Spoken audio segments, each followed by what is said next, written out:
Good morning, guys. Happy Sunday. So, kind of talked about things like this many times here. Everybody has. We all know it. It's no big deal. You need to stock up on food, right? Okay, gee, Pinball, tell me something I don't already know. I go to the grocery store, I see the empty shelves, I see the prices going through the roof. What are you going to tell me this time? All right. Well, here's the deal. And this is why everybody should be getting as much protein, as much meat product, unless you're a vegetarian, I get it, okay, as you can. And stock it, freeze it, can it, dehydrate it, do whatever you can. Because we all know grand solar minimums here, okay? We all know there are droughts. We all know Omicron is around. You name it. Now, truckers' problems, man-made, okay, between Canada and the U.S., the issues that we have now with potential train strikes, et cetera, et cetera, et cetera. But how does that all affect us? Well, this is where it starts to get really, really scary, guys, okay? If you think about where your meat comes from, okay? Your beef, your pork, your chicken, your deer or whatever. Okay, deer not so much because obviously nobody's raising deer, but your alpaca or whatever, your bison. All those animals are vegetarian. Okay, I mean they eat plants.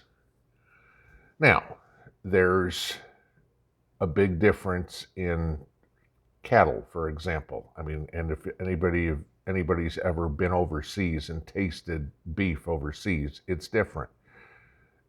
Corn-fed beef tastes very different than grass-fed beef.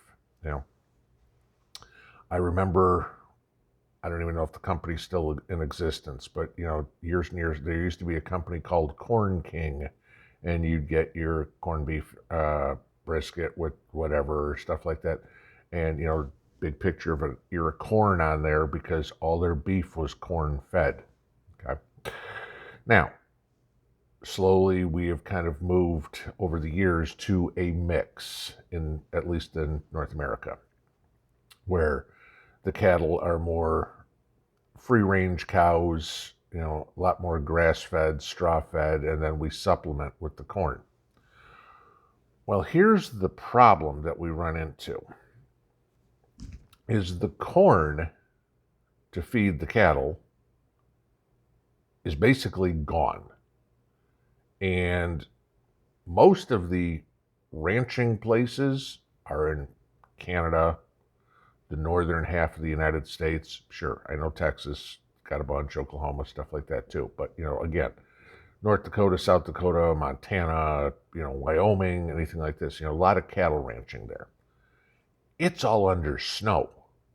The cows aren't, you don't see a farmer out there with a snow plow plowing off snow, not that it work anyway, to get to the grass so the cows can eat it.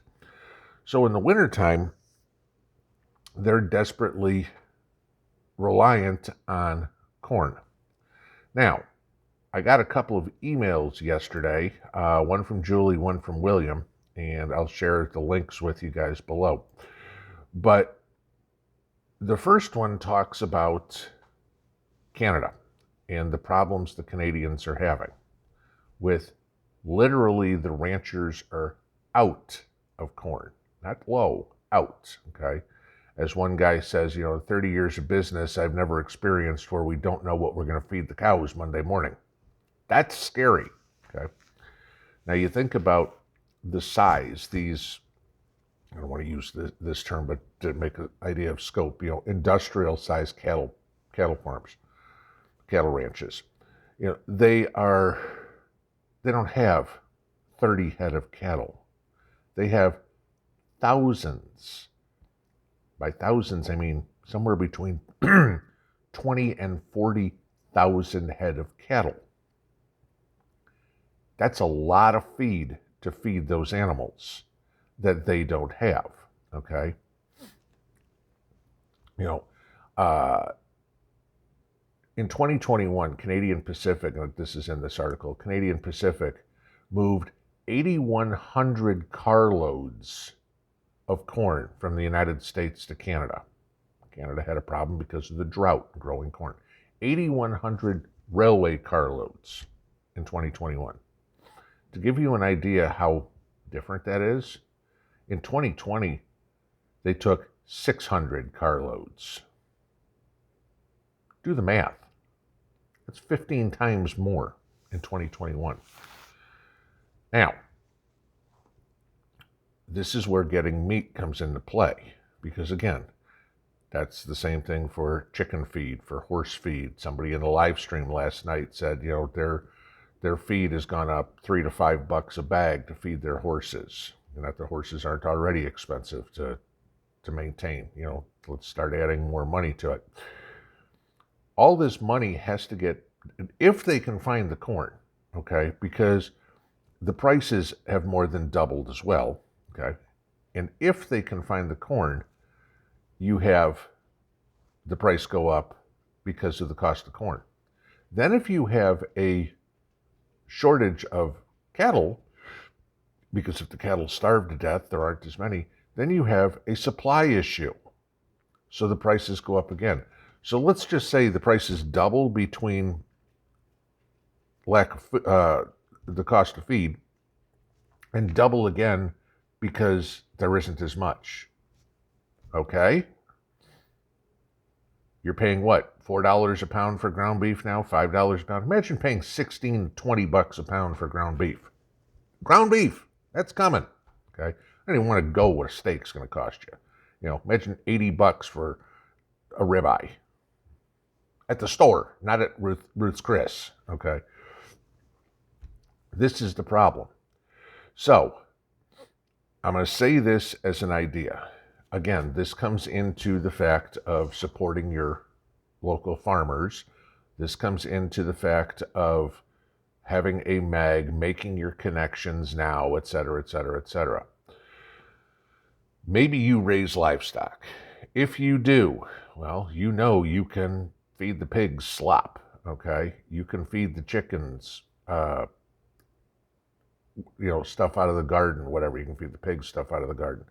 You need an awful lot of garden waste to feed cows, okay? It's just not going to happen. You could, like I said in the live stream last night, you could take all your sweet potato vines and feed them to the chickens, and the chickens will probably be taken care of for a few days at least, depending on how many chickens you got. Cows, that wouldn't even be a snack. Pigs, that might be a meal, okay, depending on how many pigs you got. See if you're growing stuff, you know that some of the vines, some of the plants themselves are edible, some are not, okay? You don't want to be, you want to be feeding sweet potatoes to your animal, but you don't want to be feeding regular potato plants to them, okay? Some of it goes into compost, some of it can be used for food. Talk to, if you've got farmers around you, talk to them, and here's a barter idea. Hey, would you be willing in taking some of my waste crop, if you will, my sweet potato vines. I just use this for example over and over and over again. I can give you some of those. Hey, maybe give me a dozen eggs in exchange or something like that. I can help you feed your animals a little bit, because that's certainly not going to work on a grand scale.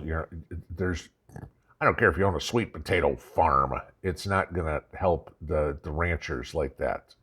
But it's something that maybe if your neighbor has a couple of head of cattle, or a dozen chickens or something like that, maybe you have a little bit of a barter idea that you need to start doing now, because it's going to help them.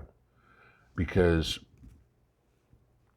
as the articles are saying, fertilizer, okay, what the farmers need to grow this corn, okay, diammonium phosphate, was $745 a ton in December.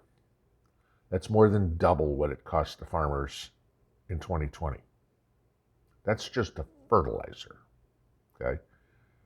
Who knows what their water bill is? Who knows what their fuel bill is? You know, tractors take fuel and don't exactly get great gas mileage. You know, all these costs have to get passed down to the end user because farmers operate on tiny little margins as is. They can't afford to work at a loss. You know, go back to the movie Field of Dreams and Kevin Costner. I mean, some of you guys may not even know what that movie is. You know, sitting at the kitchen table about, we're losing money, we're losing money. What do I do? What do I do? What do I do? And he plowed his cornfield under, turned it into a baseball field. Okay. That's works great for a movie. Okay. It's not going to work in real life. Okay. There isn't the ghost of Joe Jackson coming around to see anybody. So these farmers have to come up with some way to recoup the money they're spending to grow the food. And then once they grow the food, it's got to be harvested. It's got to be shipped. Oh, gee, yeah, that's right. A trucking problem. Oh, gee, that's right. Now we're talking about a train problem. Oh, gee, there's 20,000 to 40,000 head of cattle starving in the field. Unless you want to be like Rudy with a stomachache after eating Beyond Chicken Nuggets. Start figuring out your protein, how to store it, how to dry it, how to freeze it, whatever, fast. If you can get a freezer, another one, get one, okay? Yes, and I know everybody say, well, if the power goes out, well, that's what you got the freaking solar generators for, okay? But can it, dehydrate it, do whatever, because this all goes back to Bill Gates and wanting to eat bug burgers. Like I've said many times, you need protein for your muscles, for your strength. You're going to need your strength to survive any SHTF event. And I'm telling you this, the powers that be don't want you strong. If you are weak and tired and hungry, you are a lot easier to control.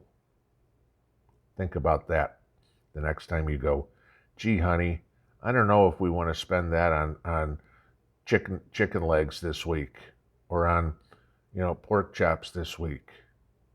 Grab it because it ain't getting cheaper. And if you've got the way to store it, you need to be doing it. Happy Sunday. Pinball out.